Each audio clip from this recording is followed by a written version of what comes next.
Well, good evening, everybody. Welcome to the Mountaineer Locker Room. Then and now, I'm Greg Chris, joined by Frank Fear. And Frank, got another one on tap tonight. A good show coming up, I'm sure, and a lot to talk about. A lot going on in Mountaineer world. Boy, I'll tell you, you got it. Multiple sports. We've got football, we've got basketball, we've got soccer.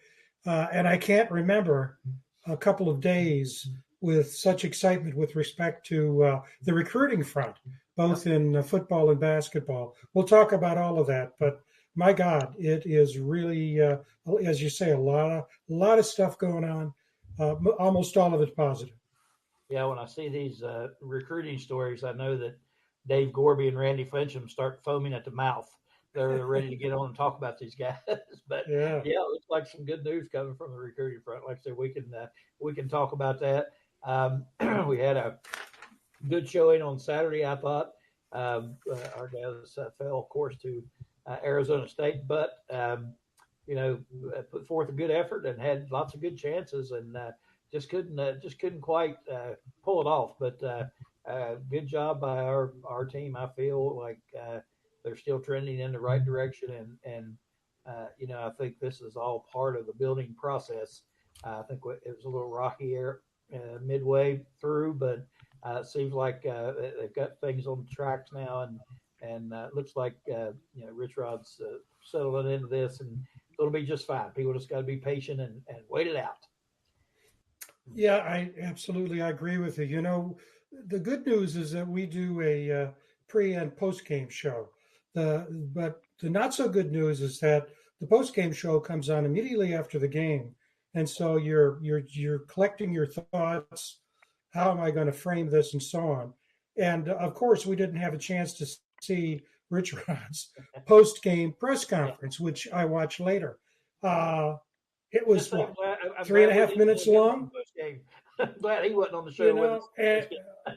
and, I'll see what you think. It changed my entire attitude Yeah, because, in fact, what I did is I tested out my thought after I watched that.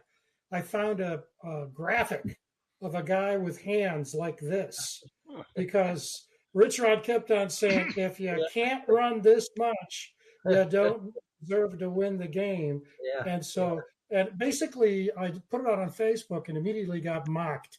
But you have to put yourself in the mindset of the coach. Oh He's yeah, authoring this, yeah, and basically, this is what we needed to do, and this is what we didn't do, and yeah, you lose the game by 2 points. But I understand where he's coming from. It makes sense to me now. yeah. Yeah. He was clearly frustrated with that, and I'm sure. Well, if you watched later on the press conferences later in the week, uh, well, actually yesterday's and day before, um, he had time to reflect a little bit. I think watch some film and that sort of thing, and kind of realized that it didn't necessarily come down to that, but yeah, he was obviously clearly frustrated by the fact that we squandered two opportunities down on inside the five. I don't think it was quite that close.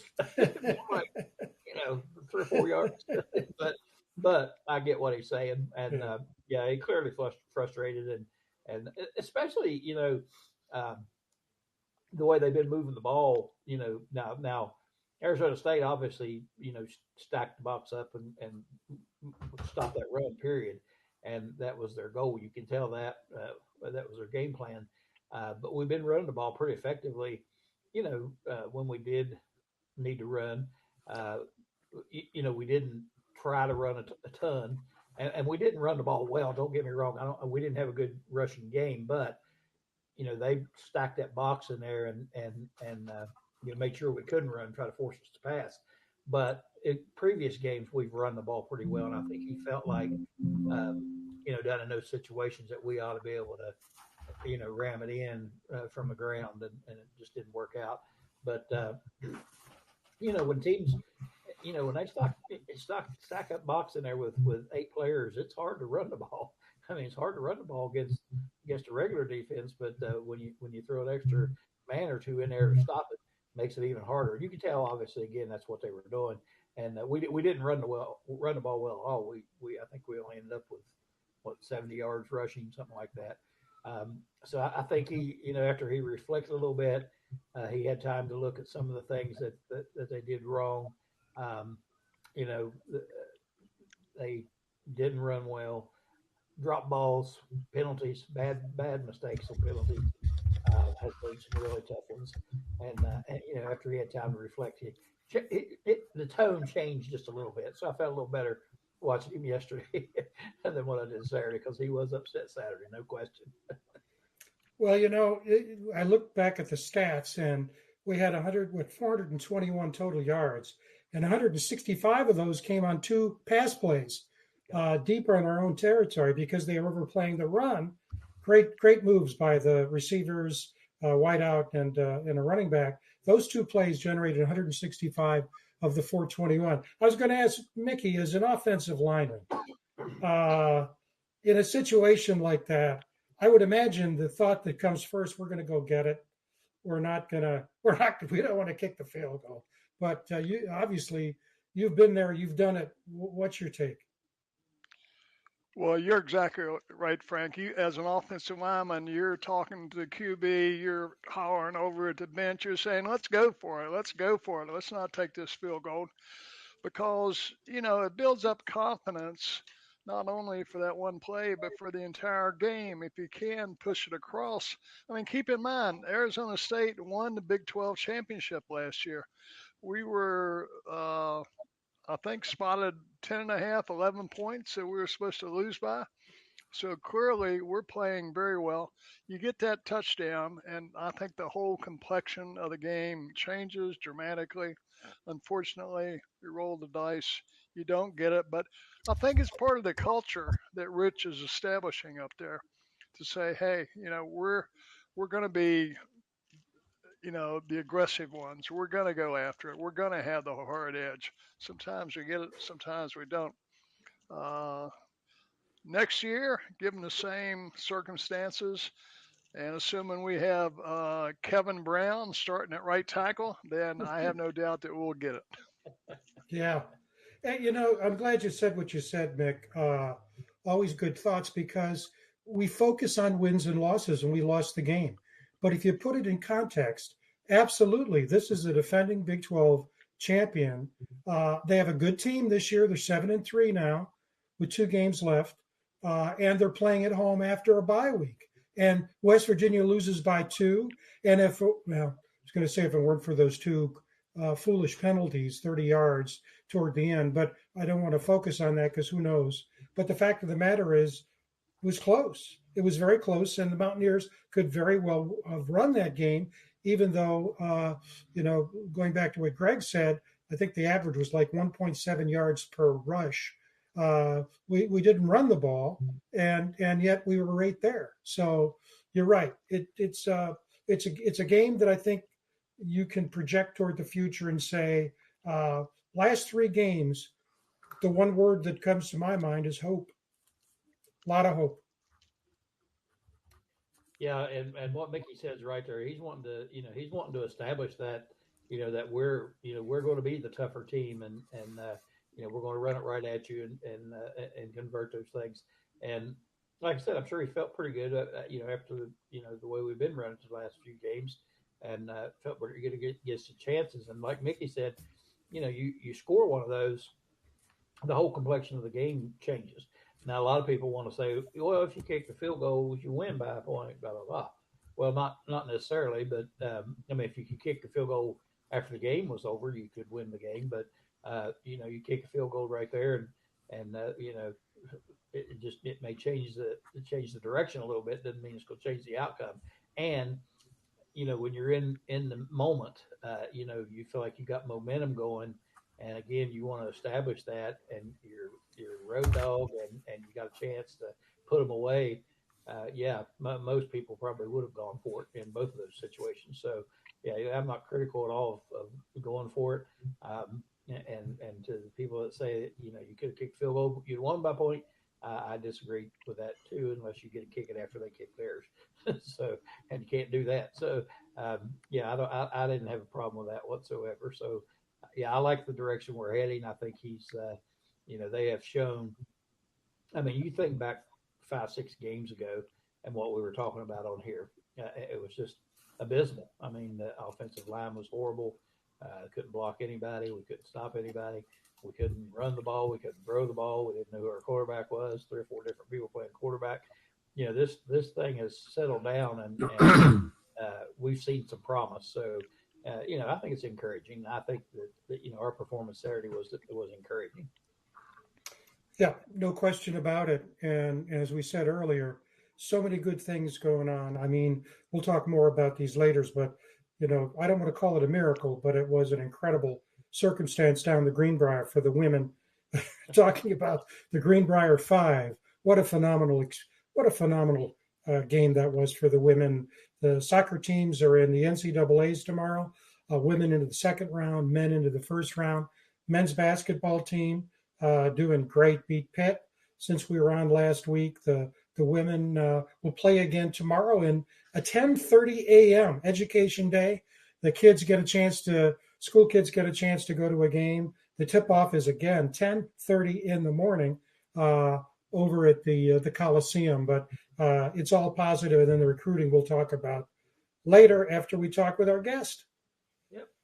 Yep, and we want to go ahead and bring him in, of course, and we want to hear from him. I'm sure people won't tune in really to hear from you and Mickey. They want to hear from the guests that we have on. That's what they look forward to. So let's go ahead and bring him in. Webb Newton is our guest tonight, a player back for Bobby Bowden back in 1970, 71 era. And Webb, it's great to have you on the show. We appreciate you taking a little time to join us. Well, it's great to be here. I'm honored that you even asked me to come on. Thanks very much. Gosh. We caught the Mountaineer locker room then and now, so we try to go back and keep these legacies alive and hear the stories from the past. That's what people enjoy, and that'll have some. You played for Bobby Bowden, later was a grad assistant for Coach Bowden. As we get started here, before we get your backstory, let's hear a little bit about Coach Bowden. Your thoughts on him. Well, other than just being a class gentleman, I think probably to sum it up would be just recently. I say recently, it's probably 5 years ago. How long has he been passed away? I can't remember, but about 5 years ago or so. He came to Amarillo for a Fellowship of Christian Athletes conference, and I happened to know the guy who was putting on that conference, and he knew that my association with Coach Bowden from the past, and so he arranged an opportunity for me to sneak in the back, have a picture taken with him, my wife and I, and spend some time. And what was so great, I mean, I hadn't seen this man since I graduated in 74, fall of 74. I haven't seen him since then. And so I go back there, and he recognizes me right away. We sit down like we had been with each other forever. He remembered about the accident that I had, the injury. He even knew where my mom and dad lived whenever I was there in New Martinsville. So, I mean, just world class. That's the kind of man he was. Yeah, I think we've heard that from a lot of folks who played for him, knew him, not only in football but other ways as well. Did he mention to you that it might be a sin to sneak in and not pay the entry fee? I'm sorry, say that again? I said, did he mention to you that it might have been a sin for you not to pay and to sneak into the event? No, but I guess that wouldn't surprise me if he had. That's for sure. Just kidding. He was he had a man of strong faith. That's for sure. He was. So, yes, he was. Yeah. Tell us a little bit about your history. Now, you started your high school was New Martinsville, I believe. Start from there, and let's go through the process. How you end up at WVU? Okay. What happened once you got there? Okay. Actually, my folks, we started off in Payton City, and then my dad, I went through grade school and 7th grade through there. We moved upriver to New Martinsville, where I was there for 5 years and played football, basketball, ran track. You know, when you're in a little 2A school, you just do everything. I was in musicals. It didn't matter what it was. They needed just so you showed up. And actually, I was recruited, and Mickey will realize this. I was recruited by Carlin, of course. and by Coach Bell. And I didn't know too much about Coach Bell, but it was pretty obvious that he was old school. He had to be an offensive man or defensive man himself because he came in with that butch haircut. And anyways, he was recruiting me, and my coach in high school came to me one day, and I had only been looking at a few schools. Shook hands with Woody Hayes, and I had an appointment given to me by the Naval Academy, and Coach Bowden, or not Coach Bowden, listen to me, Coach Nacita, Lou Nacita came to me and showed me a stack of letters that had been coming in, and all of them, of course, wanted me to come and visit. And he says, "Do I even need to show you these letters?" And I said, "No." I said, "I'm going to WVU." That was just the dream that we had, that I had, was to play for WVU. And then later on that year, of course, Carlin went to Texas Tech, and I can't remember. Oh, I received a telegram from Coach Bowden, and basically asking me to consider continually staying and being a part of the team. And it was a no-brainer. There wasn't going to be any question as to where I was going to go to school. And so that's where I ended up, an hour and a half drive, which is the windiest road, I think, in West Virginia, between Martinsville and Morgantown. And while I was in Morgantown, actually, my folks moved. Dad was working for a chemical plant there along the Ohio River there in New Martinsville, and he was transferred my sophomore year. So they moved to Texas, and that's how I ended up actually spending a lot of time in Texas. You mentioned the high school name there, West Virginia. Folks will recognize Lou Nacita, a great high school coach that you played for. But you were a big guy. I know Mickey might want to chime in here. Mickey was an offensive lineman. You were a linebacker. And if I read correctly, you were like 6'2", 225 in that range. Yeah, it's funny when you go talk to Lou Nacita. Actually, we went through 3 head coaches in my high school year, and Lou Nacita was the one that had my senior year. I was at my junior year, I think I was 195, and in my senior year, I was 6'2", 210, and of course back then the speed. I would love to have the strength and conditioning that they have now, but I ran a 4.8, in high school, and then when I went over to WVU, I was still about 210, 215. And then between my freshman year and my sophomore year, I put on another 10 pounds in muscle. So it was 225. And I think I loved running on turf. I didn't like landing on turf. But I went, again, I think I dropped another 10th of second in my 40, but that was 19 years old. So I was still growing, that's for sure, before everything came to an end. Yeah, for that era, that's pretty good size. Mickey, you were an offensive lineman. What was your size? Yeah, I played offensive tackle at 210 pounds, about the same size as Wib was. But and I love. It's a small I was going to say, world. I love playing across from those 210 pounders. Much better than the 275 you guys. That's for sure. Well, it's a small world, Webb. I didn't realize that you played your high school ball at New Martinsville. I went to Mount Hope High School down in Fayette County, and in 1964, we played New Martinsville for the Class AA state championship. Now, were you playing high school ball in '64? No. I don't even know how old I was. I played ball at 69. 67, 68, and 69.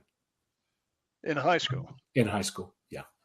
Okay, so I just missed you. I thought maybe we may have played against each other in that. Oh, no. I'll never forget, we ended up losing in Martinsville that afternoon, cold afternoon, but there's a name that you may recall that was pretty famous around New Martinsville as a kicker, and he ended up at WVU for just a little while.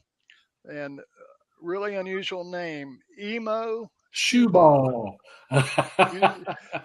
Yes, he had even whenever I landed at WVU, and they knew I was from New Martinsville. The other classmen, older upperclassmen, knew Emo Shoeball, who had quite a reputation. And we won't get into that, but he definitely had his name. That's for sure. Both on and off the field, he had quite a reputation. He was a very good kicker, and yep, he kicked, I think, 3 field goals against us in that state championship game. He was a very good kicker. But small world. Yeah, New Martinsville had some real powerhouse football teams back in the mid to late 60s. Yeah, we should have gone to the state championship, but that's old news. That's for sure. Okay. We definitely we had a good team. Well, in fact, tie into WVU, Bill Stewart was my teammate, and I was tickled to death whenever he became head coach. And actually went down to visit him. I didn't get the opportunity to go to Morgantown very often, but whenever he became a head coach, and a friend of mine asked me to go to one of the games, and I showed up beforehand and got to spend some time with Bill. He poured all kinds of shirts and hats and everything else on me that I loved. But anyways, I very fond of Bill. He was in training for a head coach even in high school, because he was a big. First of all, he just loved football, but he learned how to motivate in high school. He'd come in class after the weekend, and he'd have a story, and he could tell it the biggest and the best it ever was. He was a great storyteller. So I love Bill. Good man. Very good man. Yeah, those were the days back in Class AA high school football. I'll never forget them. Yep. Good times. For sure. You mentioned Bill Stewart and his motivational abilities. I'm sure you've seen the video before the. Oh yeah. This was the Fiesta Bowl. We've no doubt. That's probably the most popular pre-game speech that's ever been given in Morgantown. And that was Bill. No, everybody loved that. Yeah. We called him Dirt in high school. Dirt. Because he played nose guard, I think, defense, and he was the dirtiest guy at the end of the game. He was just getting after it. You had a player when they end up dirty after the game. Yeah, that's right. We had a kid we called Whitey because his uniform's always clean white because he never got on the ground. Yeah, you don't want that name. Yeah, I won't say his name, but yeah, for sure. It was his uniform color. But anyway, Frank, you want to jump in? Yeah, boy, I tell you this. One of the great things is we know about this show is meeting the Mountaineer gritters, and every single one of them, there's at least one story that stands out. And we were talking about this before the show tonight, and we'll talk about it now. To set the context, you've already heard a lot from Wib about how he got to WVU, his size. He was a linebacker. And, it's interesting. I go back in time. I was at the 1971 Penn State game. You started at linebacker, along with Tom Zakowski, another linebacking spot. And, I'm thinking back to that game. It was a close game, 7-0 at halftime. Penn State won, but you had Franco Harris and Lydell Mitchell as the running backs. And I'm thinking, what's it like to have to face those two guys, because they're going to grind it out. But why don't you pick it up from there? Because you started that game but didn't finish it, and you suffered. And I'm trying to remember, Mickey, I should know this. The WVU physician at the time who did Doug Bowers. Dr. Bowers. Dr. Bowers evidently said it was the worst injury he had ever seen, and you've suffered with this injury for your entire life. So why don't you set the scene of that 1971 Penn State game at Mountaineer Field? and you take it from there. Well, I was pretty oblivious into a lot of respects of how big this game was. I think that was just my mindset. I knew they were Penn State, but I was kind of naive in a lot of ways. When in the locker room, they would always put up a poster board back then, and they would put the starting lineup, offensive and defense, have their pictures and their bios. And I looked at the running backs, and there was Franco Harris, Lydell Mitchell. The quarterback was John Huffnagel. And as I looked at Franco Harris, especially, I looked at him and I said, how old is this guy? He's at least 30 years old. I mean, he had that big old beard on. Anyways, that was the only game my dad, my parents, and all my relatives came to go to because they came from Texas and spent that game there. I remember, I think the blimp was there.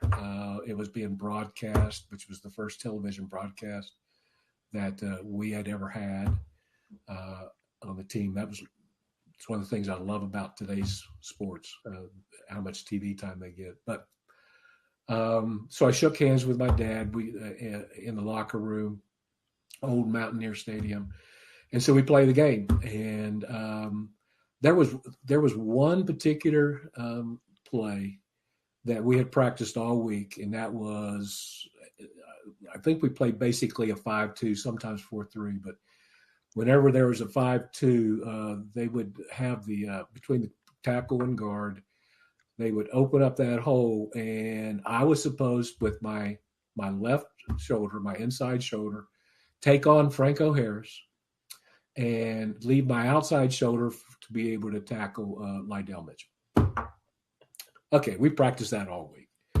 And so I knew it was going to come sooner or later. And I remember the first time that it happened, I don't know what series it was, but that hole opened up. It wasn't a small hole. It was a huge hole, And then I look and I know, okay, here he comes. I'm looking for Franco Harris. And Franco is not standing up and just going to take me on and put me. He's coming down to my knees. And so what we do is I come down just as low as he is, and we just kind of hit like two rams in the middle of the hole, and then Lydell just skirts around. And I don't think he scored, but big old hole. He had lots of room to run. I remember my bell was rung that time. I don't know if I would have passed concussion protocol today. But that was a huge hit. Now, I kept also, and the reason why I say concussion, because there was a particular play that, boy, I ran over and over again. I would, my job was during passing, I would be dropping back into the curl zone. And in other games, whenever I saw the back peel out into the flat, I would run and go to the flat because just for protection. Well, this game I was supposed to stay right in the curl, and I did not. Over and over and over again. I bet you it had to be at least 3 or 4 passes that as soon as I left the curl to the flat, and there's Franco, the last thing I wanted to have him do was to get a running start on me. And so I was trying to get to him as soon as possible. And they kept on throwing behind me, and the coach would say, Wib, you're supposed to stand in curl. Well, pretty soon, I know it's not halftime yet. And there was a fumble. I must have been, weak side must have been on the left side that time I left, because I played weak side linebacker. And there was a fumble, and I saw it go across the line, and I started to go for it. Now, we're on turf. Remember that old turf, terrible stuff. And the offensive lineman got there before I did, and lots of time, actually. And so what I was going to do, again, I may have been protecting my head. That's the only thing I can think of. Instead of going in there with my head to get the ball, what I did, I was just going to push the guy down. He was just going to be down. But what the offensive lineman did was he took the ball and he lunged forward with it. Now, Doug Bowers, Dr. Bowers, had on his wall in his office, frame by frame, what that injury began to look like. And what happened was, and he was an anti turf grass, because when you put your foot down on that turf, it's stuck. And so I had my foot down. I was going to just put the guy down, but he lunged forward. When he lunged forward, he drove his shoulder just above my knee. Ooh.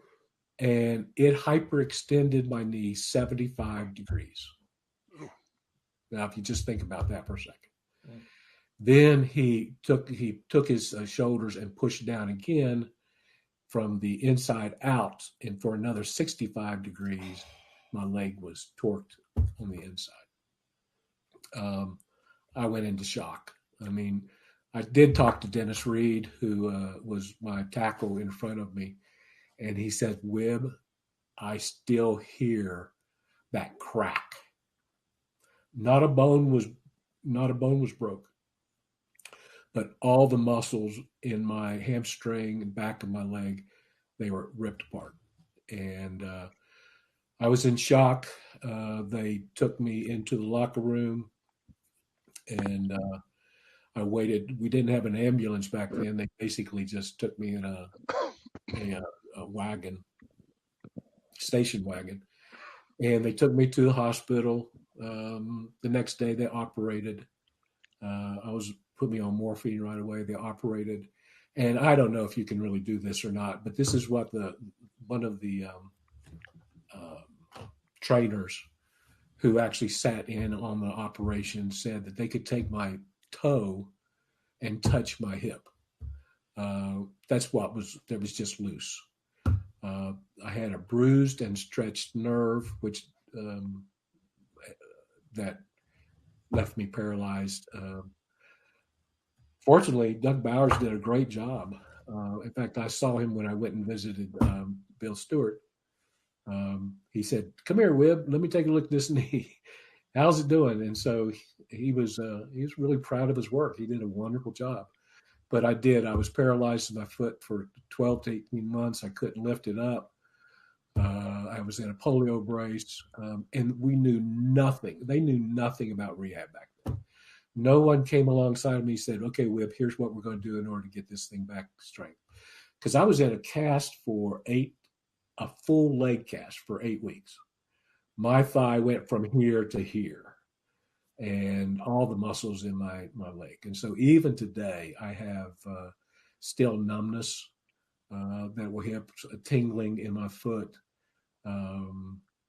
Never did build up my leg to the same extent that it was when I was playing. And Doug told me, he said he never expected me to ever run, let alone walk right again. Whenever I did run afterwards, it was with a limp, pretty well hobbled.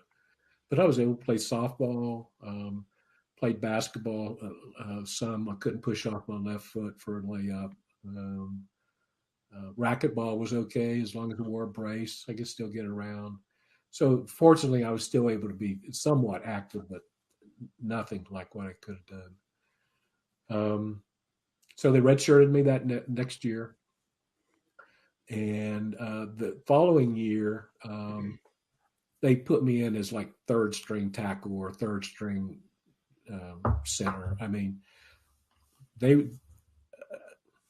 no one came to me, and this is again Bobby Bowden, I think. No one came to me and said, "Wib, what are you doing here?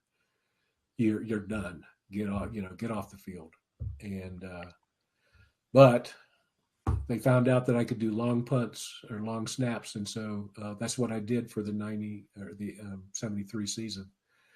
I believe without a doubt there were other centers that could have done it, but Bowden just wanted me for some reason to stay around. The next year I said, you know what, if I can't be a linebacker again, I'm not going to do anything. And so I tried to be a linebacker. It was ridiculous. I was fooling myself. But what the final straw was, Mike Hubbard was we were playing drills, and the drill was that the running back was going to come out, do a roll block on the linebacker, and they were practicing their skill, and I was supposed to just take that on and go on. And Mike rolled about 5 yards in front of me.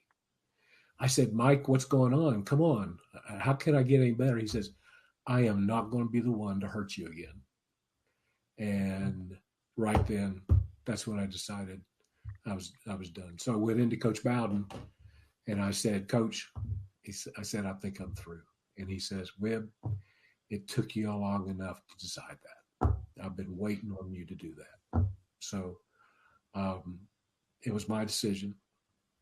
And he asked me, even though I hadn't graduated yet, he asked me to go ahead and stay on as GA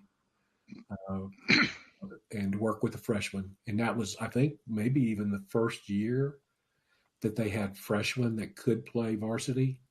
And it was, we just didn't know what to do with the freshmen. Those poor guys. I don't know if any of them did anything, but we just didn't have a very good way of handling those new freshmen. But that was it. That was how everything ended up for me. Incredible. Absolutely incredible. Riveting story. Life altering. Very much. We want to talk about what you're doing now, but I also want to say that we've actually had Coach Bell on the program several times. Several years ago, in fact, he talked about Jim Carlin. And when Jim was, and he still is up for the College Hall of Fame, Football Hall of Fame, but just an incredible human being and just a phenomenal football coach. You think about football, you think about Coach Bell. But it's great. But let's talk about what you're doing now, or what you've done since professionally, because you obviously graduated from West Virginia and then did postgraduate work, and you're in your office, I think, right now in Amarillo, Texas, and you do a lot of counseling work there. I do. I actually, whenever I graduated, I didn't know what I was going to do. Graduated with a degree in speech and communications, journalism degree. I was going to be a sports broadcaster, which was also another joke because I couldn't hardly put a couple words together and create a sentence. So I don't know how I was going to do that. But so I actually worked construction as electrical helper in Baytown, Texas for about 9 months. And while I was there, I was single, and I'd always wanted to study the Bible for a couple of years anyways. And so I decided to do that. And so I went and studied the Bible for a couple of years, started working in the ministry, and actually met my wife, while I was trying to find some resources to go to seminary. And about a year later, she and I married in 76. And so we took off and started ministry. I went around to West Monroe, Louisiana, is where I did my seminary. Went back to Baytown for a couple of years, and Memphis, Tennessee, did some grad work. That's where I started my counseling degree.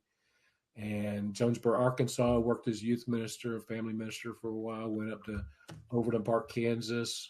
Worked with another church for 7 years. Although I never preached, what I did was work in support roles with education and youth and family and counseling and things like that. And then ended up in '93, ended up in Amarillo. And I always, if you ever been to Amarillo, Texas, you go, Wib, what are you doing in Amarillo, Texas? I said, well, wait a second. I says, Amarillo is just like West Virginia. If you take away the trees and the hills and the water, they look exactly the same. And it's as flat as anything I'd ever seen. And so, but it was really, I stepped out of full-time ministry while I was here in 2000. And 2007 is whenever I stepped out. And I had been doing counseling all along the line. In about 2007, I said, I'm just going to start my own practice. And so I had a great opportunity. We do something in the Hideaway Experience, which is a 4-day marriage intensive. You have 4 couples and 2 therapists, and we get after it. And It had a wonderful success rate of about 83% of couples that stayed together afterwards. Did a lot of marriage counseling. But right now, what I'm doing is I'm working with individuals, especially men. My heart has just gone out to these guys that I'll sit across from them. Their wife's on one side or they're on the other side. And these guys are just trying to do things that they weren't ever trained to do. They don't know what to do. They seem to always be failing. At least their wife's telling them they're just not measuring up. And so what I do is I take these guys and I coach them and I train them on some skills. And I do that individually. I do it in some group sessions. I've got some training that I do. So that's probably towards the end of my career, but I'm going to keep doing this as long as I can because I enjoy it and they keep showing up. And I do that both virtually and in my practice one-on-one. So that's what I'm doing right now. Sounds very exciting. I'll tell you guys, here we have again. This is the theme. Mickey and Greg, these guys just do us proud as Mountaineers, right? Absolutely. Never fail to disappoint. They don't ever disappoint us. I don't know. I wish we'd be writing these things down because we've had a number of former Mountaineers on here, and every time we get finished, we're like, wow, what an impressive life after WVU, and this is no different than some of the others. Man alive, great career. I want to ask you, Wib, do you still follow closely the Mountaineers? And if you do, what's your thoughts on the program? I know you heard us yapping there before the show started, but what's your thoughts on the program now? Well, I really am glad that we're in the Big 12 because I'm in Big 12 country here. Yeah. And but if you're an OSU, OU, or Texas Tech fan up here in the Panhandle of Texas, they're really big. And I have to tell you that whenever we first came into the first 12, boy, I was excited. Geno Smith was, I think, quarterback. And I went to the Texas Tech game that very first year, and I was so embarrassed. And I even went to the OSU game, first game. Oh, it was even worse.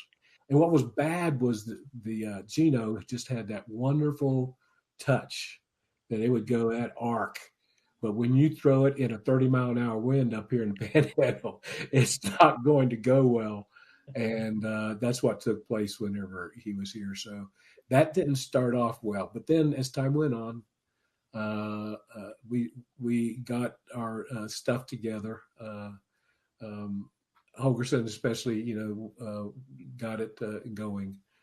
And so I followed it for a while. And then I have to admit that as time goes on and I was watching the team and I really just kind of got frustrated there for a while and said, we'll see what's going on. I don't have cable. I cut the cable a long time ago. So if it's not on something local, I usually don't see it.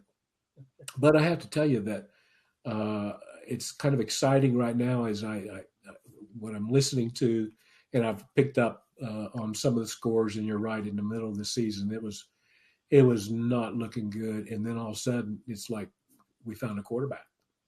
Offensive line is starting to block a little bit. And of course, the defense had to do some work too, because those scores that I was seeing come across there were pretty high. And what was really frustrating, because I knew this was the first year for Coach Rodriguez to be back, and I was looking on Facebook every once in a while, and these guys are just railing against Coach Rod, and I'm going, what in the world? You guys have no idea. I mean, this guy's coming back in, trying to develop his culture, and you're expecting him to come back in with the people that he has given him to come and do a product that hadn't been around for a couple of years anyways. And so I'm kind of excited to see what he's going to do. And I hope he continues to build. It does look like he's got some things going. I just hope the best for him. So it's hard to get the information. I have to go digging for it around here. It's in a lot of competition. What's your thoughts? I mean, being down there in Texas, you see it firsthand. I don't know how big of a sports fan you are, but we talk a lot on here about the NIL and the transfer portal and all that. And, Texas, Texas Tech, their schools are pretty well fixed for, financial, purposes. What's your take on this NIL and a portal and where all this is heading? Yeah, I thought that you might ask that question, and actually, I think if you look at the financial base of Texas Tech and West Virginia, I'm not sure that I think they're pretty similar. I could be wrong, but OSU definitely is not. They got all kinds of money. Boone Pickens is supplying all kinds of stuff. I don't like NIL. I do not like it. I can understand if these guys are coming from some pretty difficult circumstances. They're going to want to make as much money as they can. But I remember when I was being recruited in high school, one of the things, not when I was in high school that I was aware of, but maybe a few years before, different chemical plants or energy production units would find a good player and give their dad a job and send them to that city so they could play for their football team. My dad was really big whenever I was being recruited and sat down with those people. He said, are other guys on the team going to get paid? And of course, the answer back then was absolutely not. That to him was an issue of integrity. And that everybody's going to be seen as the same and give an opportunity to perform at whatever level is all going to be produced, given on production. I think that has a lot to do with my view of NIL. You're going to be able to buy great players. I don't know what it's like in locker rooms now when the guy sitting beside you is getting paid who knows how much money, and you're sitting there just trying to make sure that you got enough money during the summer to make it last through the fall and the spring. The portal, I think in some regards, I have mixed feelings on that. I kind of like the portal because it does give good talent who's sitting on the bench that I don't have any question that OU probably went out and found, let's find the best 3 quarterbacks we can find in the country and let's just bring them in and make them sit on the bench until we want them. And nobody else can have them. Who knows? But the portal allows great players that aren't able to find playing time where they are to go to a place where they can play. I don't mind the portal so much, except for the fact that it allows not really good stability, I think, within the team, I think would be difficult. So anyways, that's my view on that, for what it's worth. Yeah, I think the NIL was designed to do something different than what it's doing. and now we've talked about a lot here, it turned into, the Wild West with whoever has the most money. When you talk about that, I'm just curious to know, like Texas Tech, obviously, they're spending money on their program and all that. I'm wondering, off that subject, I got a question about Texas Tech, but what's the image out there? I know I can guess, but how do people out there view the Mountaineer program? Do they see it as legitimate and belonging in the Big 12, or is it something that they just feel like they're baby brothers coming in trying to mess up the party? I think the first couple of years it was definitely, what are they doing here? But there was definitely some shifts. I do think we had to play at a different level when we got to the Big 12. Mm-hmm. Now, especially I don't know which seasons it was, but there were a couple seasons that, we were right up there towards the top, and really was a bee in other people's nest. I mean, we were really giving them some trouble. I think right now we kind of are playing the possible spoiler role, not necessarily seen as top 2 or 3 or 4 in the division. But Texas Tech was not there either. I mean, they're showing out this year. I don't know what's happened, but I think they still view West Virginia as maybe a spoiler right now. They belong. They've shown that they belong. They show that they can play. But it's just so out of place. I mean, West Virginia's traveling more than any other school in the country. I think there's one other school that travels more than it does. And so it's almost like a man without a country. I don't know. Mickey, you want to jump in with another question or two before we let Webb go? Well, I was just kind of curious of teammates that we may have had in common. Webb, was Dale Farley, had he graduated by the time you started in 71? He graduated in 70, didn't he? Yeah, he graduated in 70. I still remember hearing when I was a senior, I was listening to the Pitt West Virginia game, the one, and you know which one I'm talking about, probably the one where they were ahead and they blew the lead. And I still remember hearing the radio announcer, Dale Farley, I think, had bad knee, and he kept showing up for that game. So he was quite a legend. I actually met him. He came and visited during spring ball in 71, and got to meet him, and that was neat.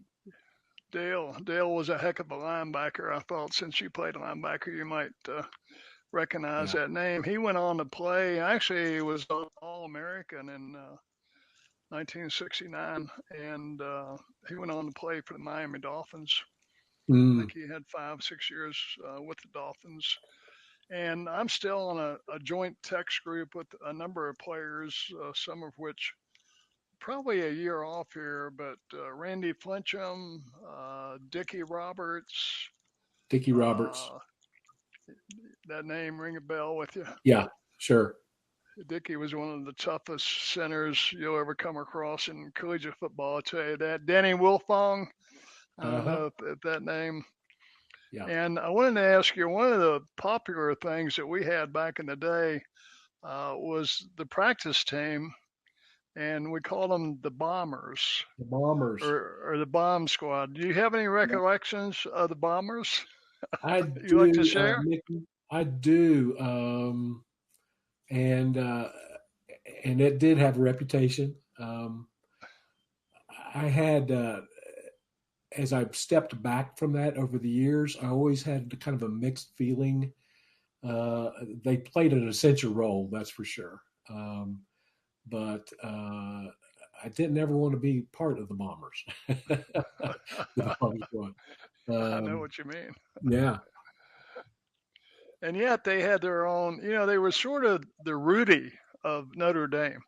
That's who the Bombers represented. As a matter of fact, we had Tommy Bowden on the show here, Bobby's son, a while back, and he even remembered the Bomber theme song that they used to sing in a locker room.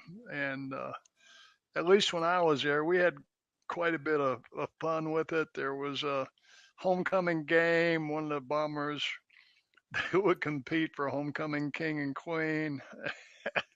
And yet, people like that. Number one, it was an avenue. It was a way for a walk-on to win a scholarship, which is something that Danny Wilfong did, as well as others. But it certainly served its purpose, and it was kind of unique, I thought, back in the day. Yeah, it was unique. Yeah. So, who were some of the teammates that you played with that went on to play in the NFL? You recall any of those names? Now, Jimmy Braxton was a senior when you were there, or he was already gone? Yeah, no, he was a senior when I was there. Okay. Bob Gresham? Bob Gresham was there. I didn't play. I was around, when my season ended in 71, but Danny Buggs was there. He played with Philadelphia, I think. I can't think of too many more. For a while there, Mickey, I think there was there wasn't a whole lot that were being drafted out of WVU. I could be wrong. I just wasn't aware of it. And then there it's like all of a sudden it started picking back up again. Yeah. So, I can't think of any other ones. Nope. Okay. That's about all I had, Greg. All right, Frank, you want to jump in there and round us out? We got a few more minutes. Yeah, and by the way, you're welcome to stick with us if you'd like. We're going to talk Mountaineer Sports 2025. It's basically up to you, whatever. But I'll tell you what, we really enjoyed this. It's been phenomenal. We appreciate it. I mean, I was talking with someone the other day and saying, who knew? I was watching that game in 71. Should have paid attention. The guy that is injured on the field, you're going to actually interview him. 50 years later, it's like, how in the heck did that happen? But boy, I'll tell you, go ahead. It's incredible. It was an important part of my life. If anybody ever asks me where I'm from, I always say West Virginia, even though I've lived in Texas longer than I've lived anyplace else. It always felt like home to me, and to be a Mountaineer, take a lot of pride in that. That's for sure. So I'm glad you guys are doing this, and I really appreciate you guys asking me on. I like to be known for my skills instead of the injury. Although the injury definitely forced me to look at who I was separate apart from sports. And for that, I'm grateful. I wish it could have happened a different way, but it helped me become the person that I am right now. That's for sure. Well, we're honored to have you with us. The skills developed outside of the football field, that's for sure. Yeah, absolutely.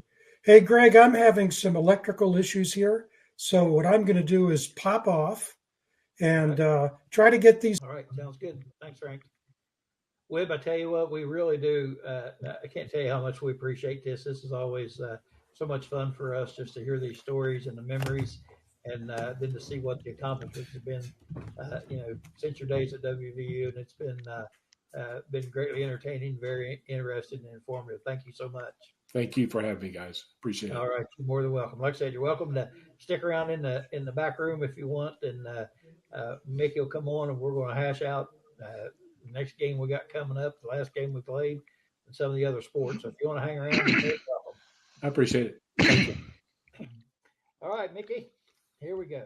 I know that we've talked about last week's game already.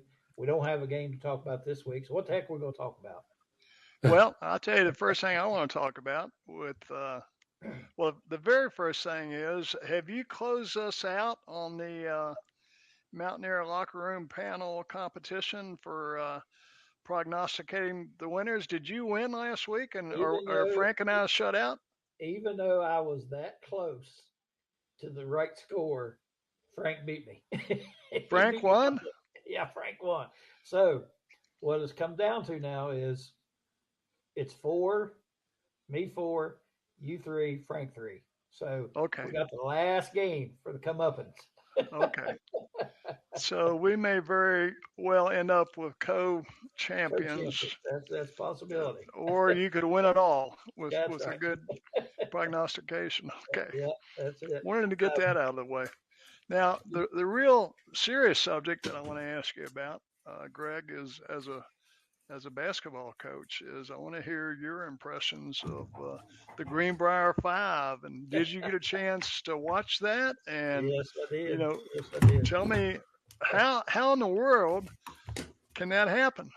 Unbelievable. I don't know that Well, I know I've never seen anything like it. I don't know if anything like that's ever happened before. And I heard the guys on ESPN talking about it, and then last night I was watching my son's coach at Winthrop University, and they were playing Arkansas, and it was on the SEC network, and they were talking about it on the SEC network, and both of those commentators said they'd never seen anything like it. I've never seen anything like it, and I tell you what, when those four girls that are backups coming off the bench, when they played that second half, they were they played with such tenacity and grit, and just I mean you could just see it. They just wanted to win so bad, and I think Duke thought, well, they got their old whole starting team got ejected.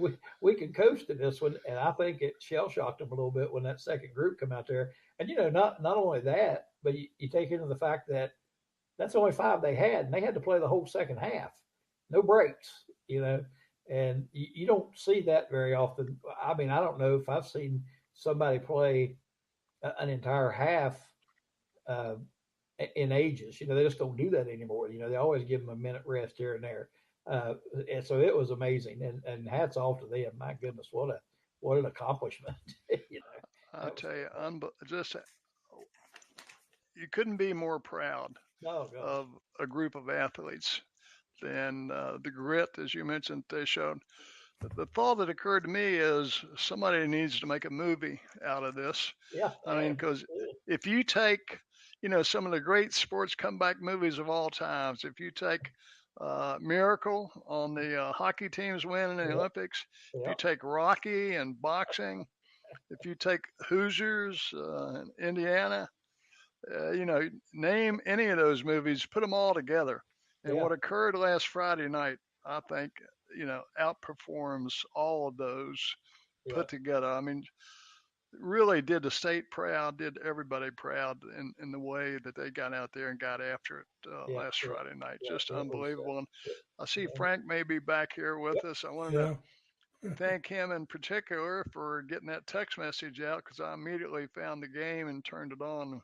Was able to watch the second half. And Frank, you want to pitch in on this? I was asking Greg his impressions as a basketball coach.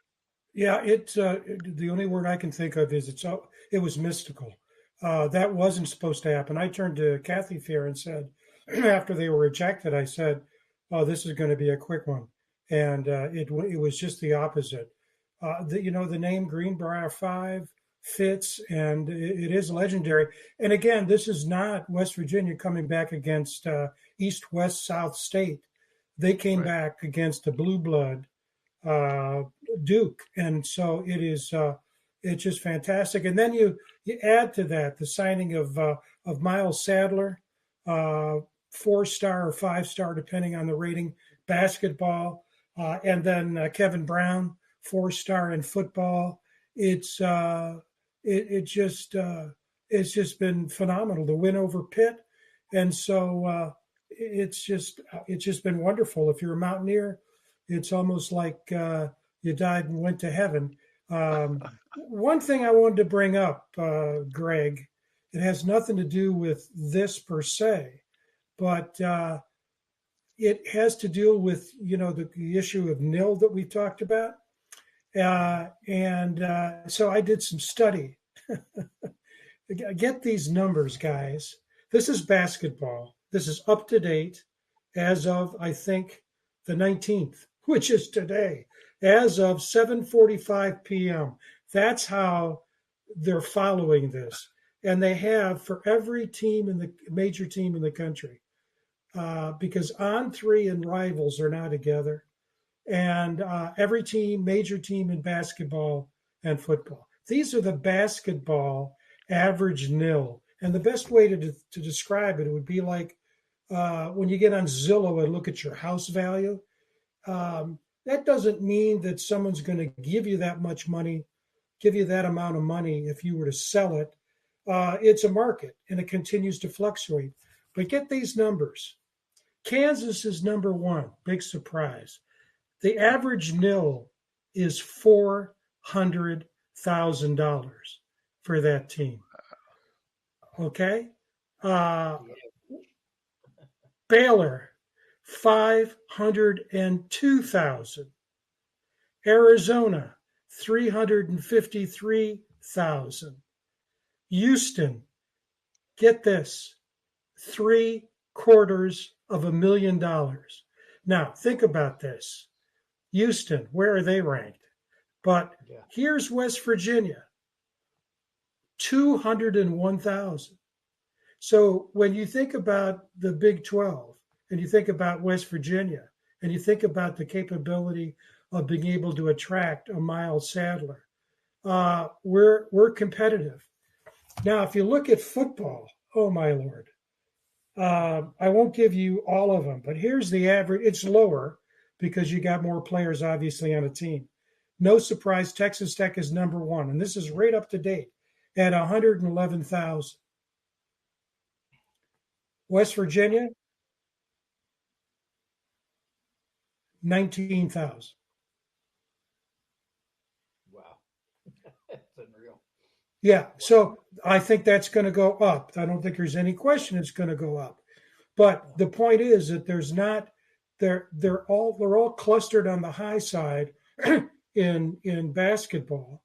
In football, you've got a couple that are on the high side, and they're Texas Tech, BYU, Baylor, and Houston. Now look at this. West Virginia has 1 4-star, no 5 stars. We signed our first 4-star. That was Brown. Those 4 teams I just mentioned, they have 3 5-stars among the 4, and 18 4-stars. So again, I think you're seeing both in basketball and football, no surprise, it's the conventional wisdom. Them who has the bucks are able to get those players, and it's a market system.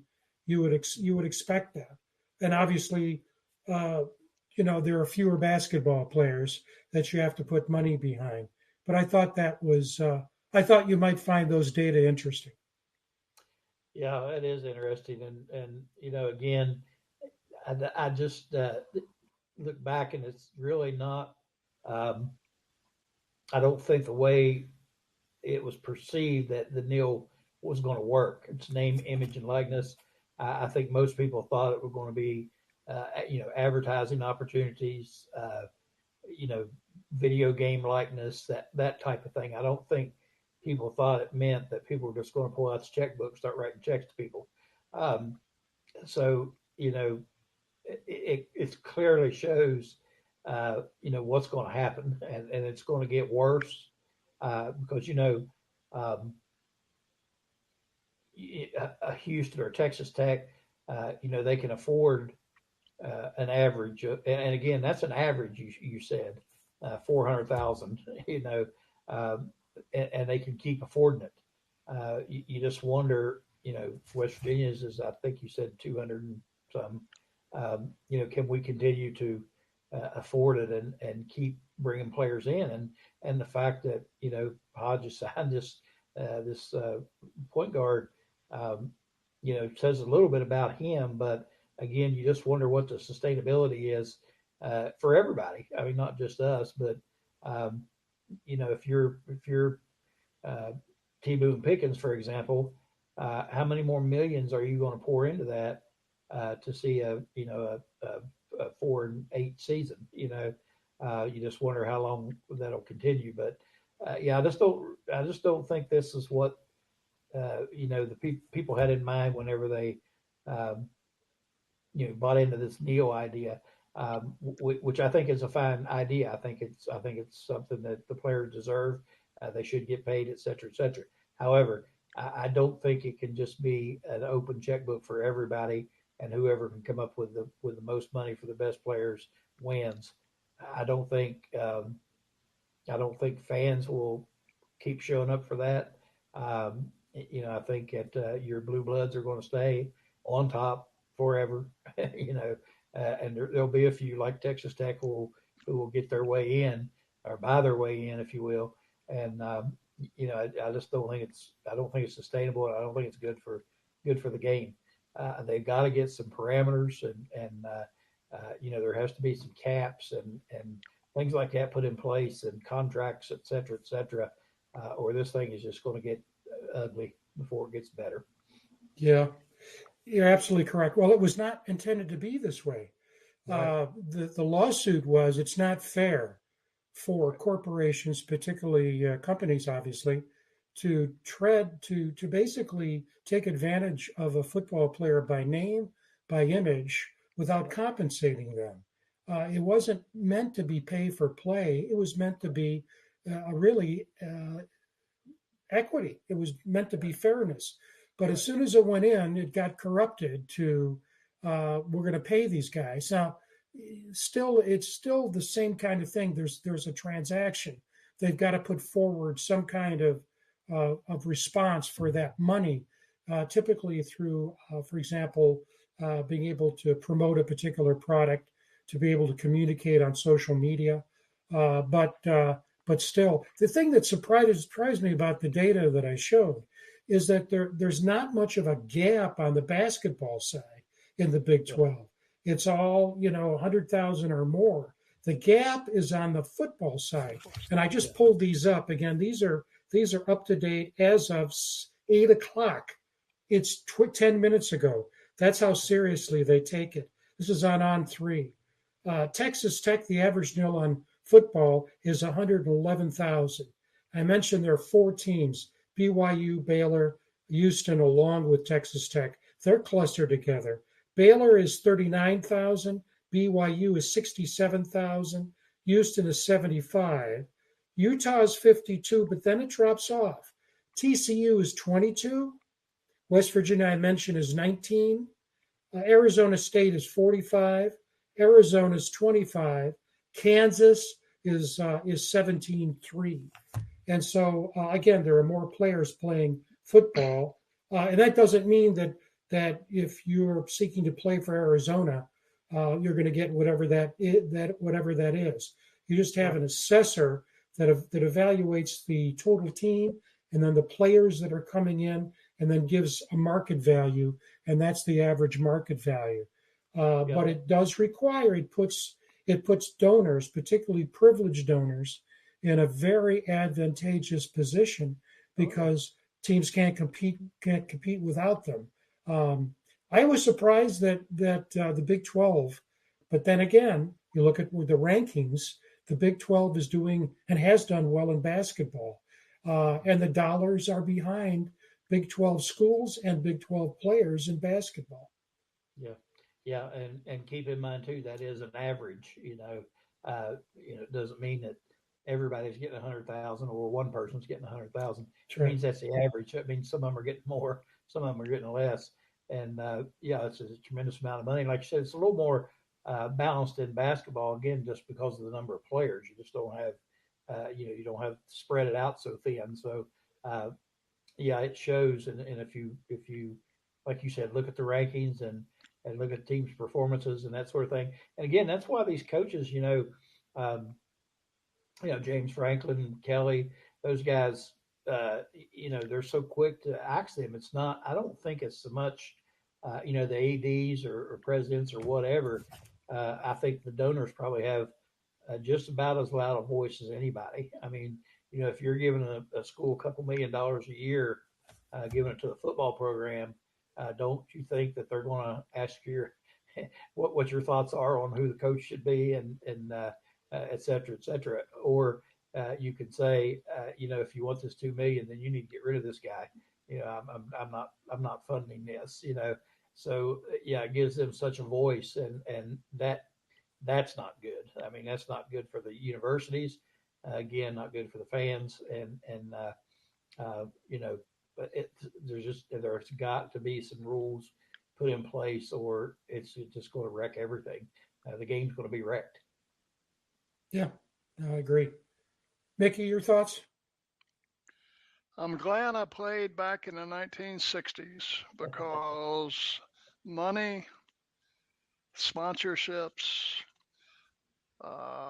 alumni, personal interests, and who can devote or donate what amount to whom has absolutely destroyed the purity of amateur athletic competition. Yeah. Amen. Yep. No question. Absolutely. And it'll never be the way it was again, gentlemen, ever. No. Although, with all those data points, Frank, there is always an outlier. There is always a Greenbrier 5 out there That's somewhere right. in this world. That's And right. those are the people that we root for. And I think, in West Virginia's case, the integrity of the entire athletic program comes down to the fact that, we may not be able to pay for 18 4 or 5-star athletes, or we may not be able to offer what some of the other schools can offer monetarily. But what we can do is take really good 3-star players and get a hard edge coach like Rich Rod in here, or have a guy come in and develop a brand new term at West Virginia called the Hodge Squad, which I really love.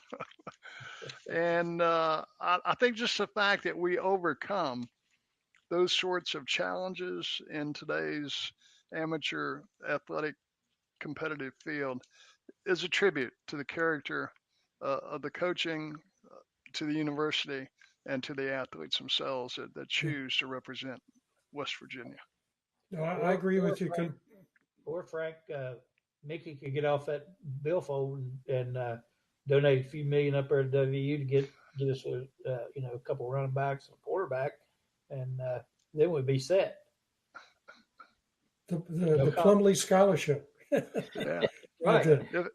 If right. If I had it, I wouldn't. Yeah, me too.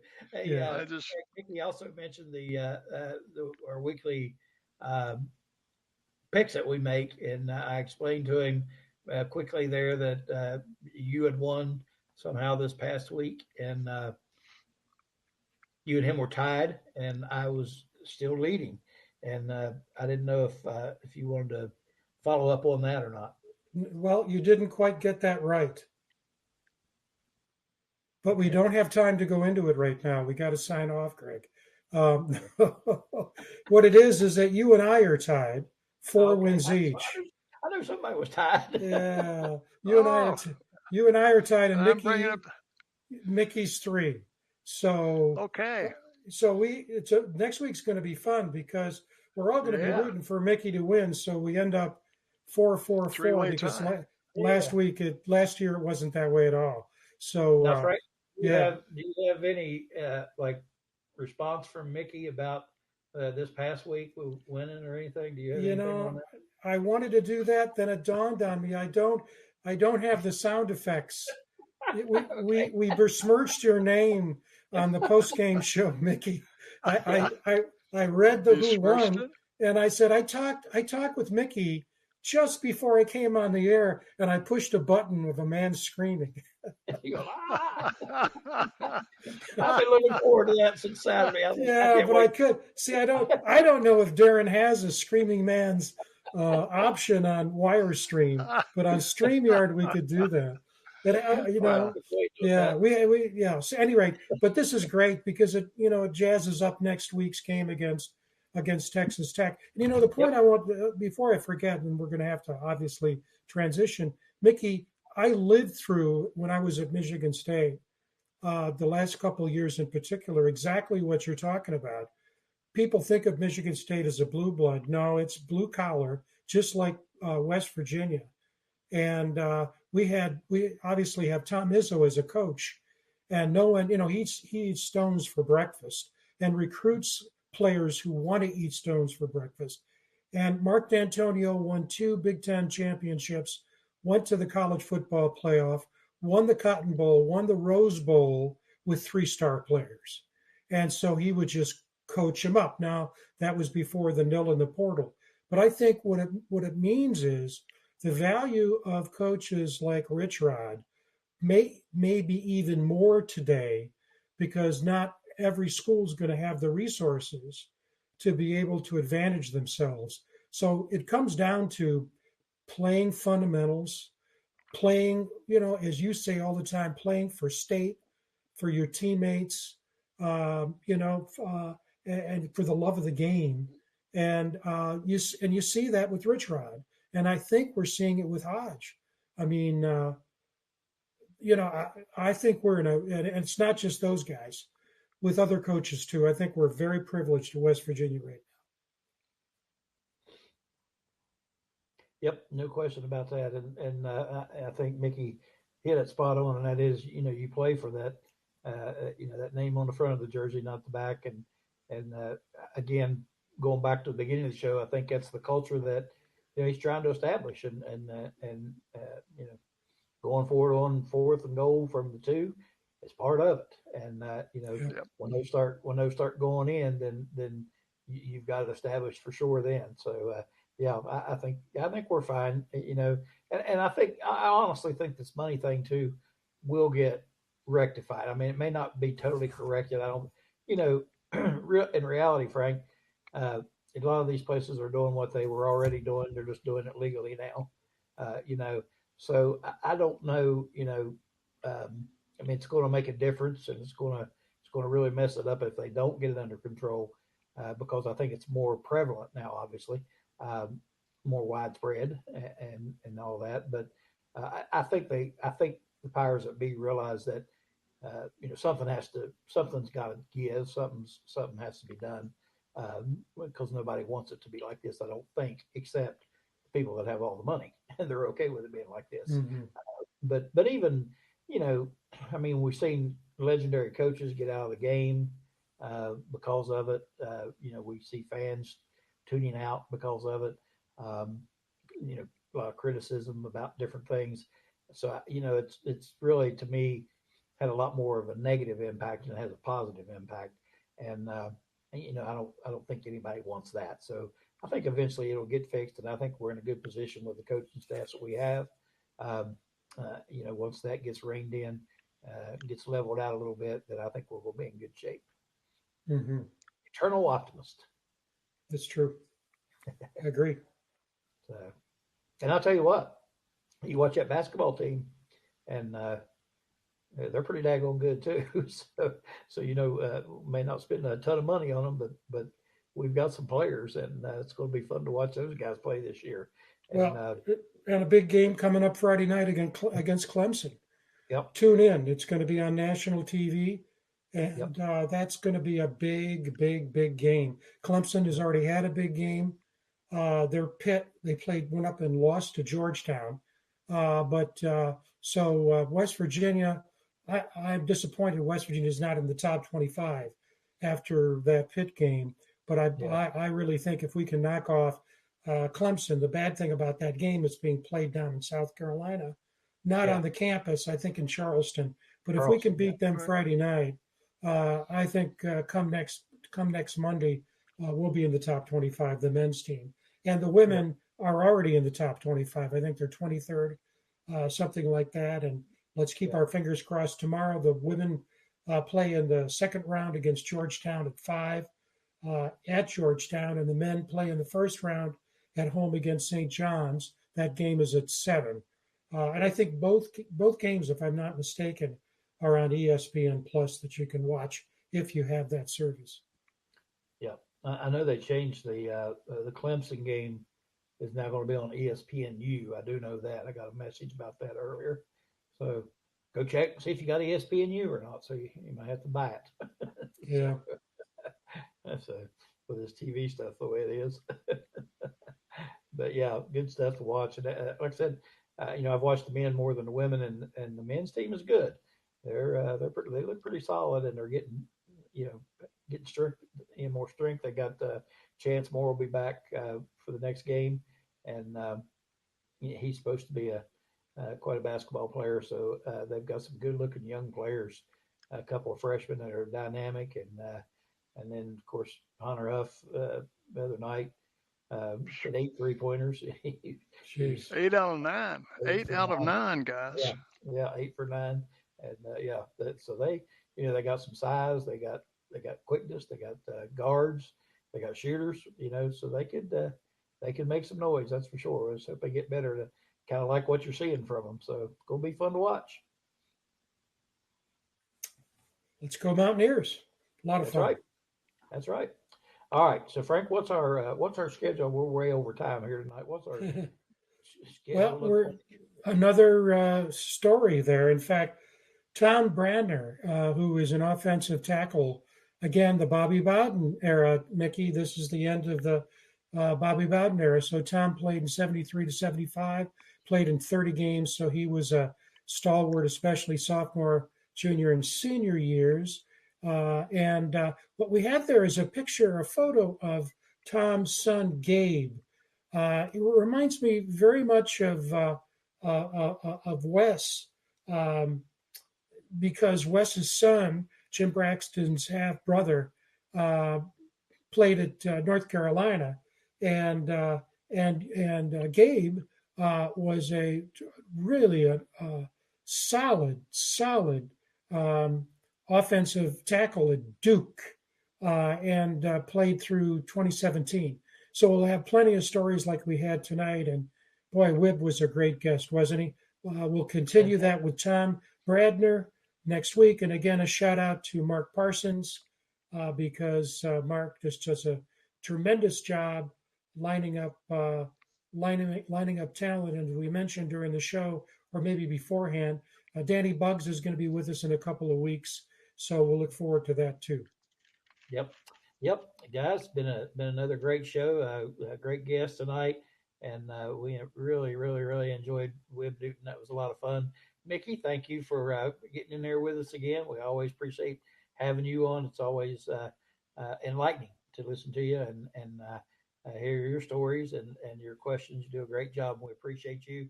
Darren, thanks for all your work in the background. We appreciate that as well, and we look forward to coming to you Wednesday. Of course, we won't have pre-game or post-game because we don't have a game, so we'll have to do that the following Saturday. So we'll let you know about that next week. So we look forward to seeing you again next Wednesday night, 7:00 right here on the New River Network, and the voice of college football. We appreciate everybody for tuning in.